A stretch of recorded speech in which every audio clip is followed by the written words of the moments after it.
This week, a presidential commission began its investigation of possible election fraud by asking states to turn over a slew of voter information. Nancy Cordes reports the effort immediately ran into trouble. This is an outrageous violation of citizens' privacy rights. Virginia Governor Terry McAuliffe told CBS News today his state will not hand over sensitive voter files to the White House. McAuliffe joins officials from more than 20 states who say they can't or won't comply with this week's request for voter roll data, including addresses, dates of birth, political party, and even voter history, elections voted in from 2006 onward.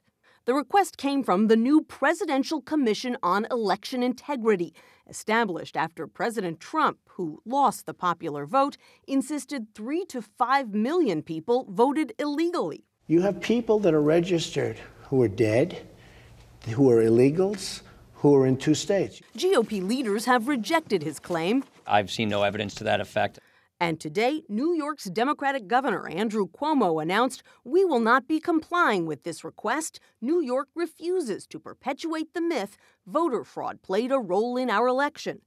Utah's Republican lieutenant governor said, "We will not share any protected data with the commission." Even the vice president's home state announced today that Indiana law doesn't permit the Secretary of State to provide the personal information requested. The new commission is led by Kansas Secretary of State Chris Kobach, a longtime crusader against voter fraud.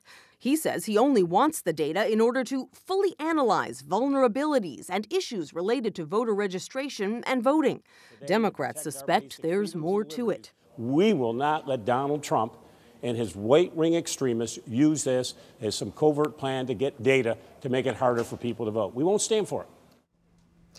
A number of states say they want to help and they'll provide any data they can legally share. But this afternoon, Mississippi's Secretary of State, a Republican, called it a violation of voters' privacy and said the commission can, quote, go jump in the Gulf of Mexico. Mississippi is a great state to launch from. Anthony?